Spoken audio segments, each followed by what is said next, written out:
परिस्थितियों की वजह से शरीर से पूजा पाठ, नाम जप, ठाकुर जी की सेवा चाहते हुए भी नहीं हो पाता। जो थोड़ा बहुत होता है मन से, क्या समझें माँ बहुत पीड़ा होती है। कृपया मार्गदर्शन करें।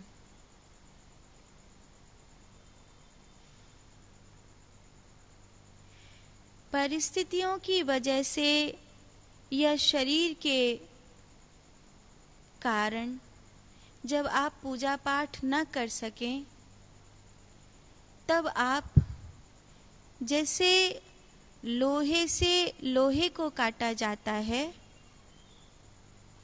ठीक वैसे ही परिस्थितियों को और शरीर को ही हथियार बनाइए। कैसे बनाएंगे? 2 सूत्र हैं। एक, संकल्प के द्वारा संघर्ष करो,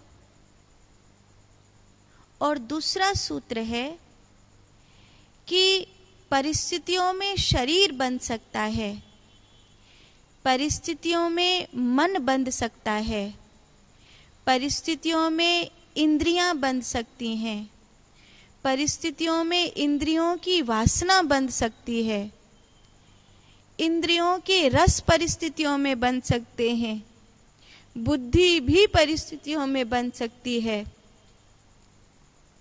पर आत्मा कभी भी परिस्थिति में बंध नहीं सकती। शरीर आपको पूजा पाठ नहीं करने देता या परिस्थिति आपको पूजा पाठ नहीं करने देती, तो आपको आपकी परिस्थिति से ऊपर उठना होगा, आपके शरीर से ऊपर उठना होगा। कैसे करेंगे आप ये?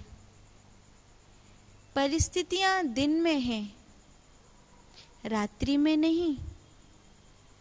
शरीर का बंधन दिन के लिए है, रात्रि के लिए नहीं। जब आप अकेले में हैं और एकांत मन के लिए सबसे बड़ा अवसर होता है।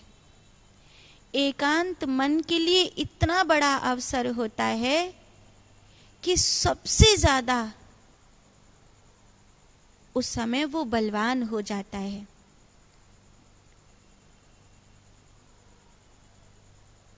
काम वासनाएं रात्रि हो और एकांत हो तो प्रबल होने लगती हैं।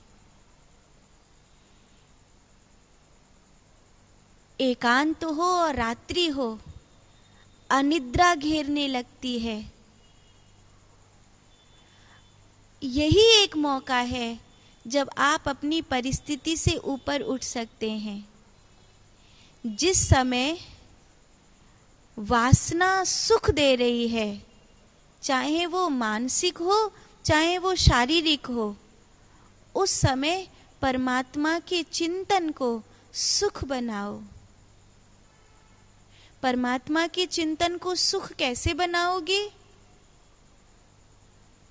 एक तो नाम जप के द्वारा ये कर सकते हो, दूसरा सत्संग के द्वारा ये कर सकते हो, और तीसरा श्वासों की जो लड़ी है उसको इस तरह देखो कि अगर आज मैं मर गया तो मेरी आखिरी श्वास पर क्या होगा, मेरी आखिरी सांस किस चिंतन में होगी।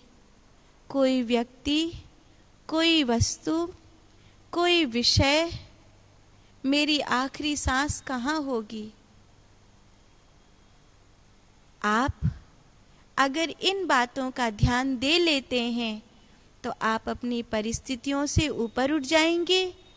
आपका शरीर जो अब तक आपके भजन में, पूजा पाठ में आपके लिए रोड़ा बन रहा है, वो सीढ़ी बन जाएगा और आप आत्मा में स्थिर हुए एक चैतन्य महापुरुष के नाई जीव और शिव की उस एक रूपता को अनुभव कर लेंगे जहाँ पूजक और पूज्य एक हो जाता है। यही आपके प्रश्न का उत्तर है।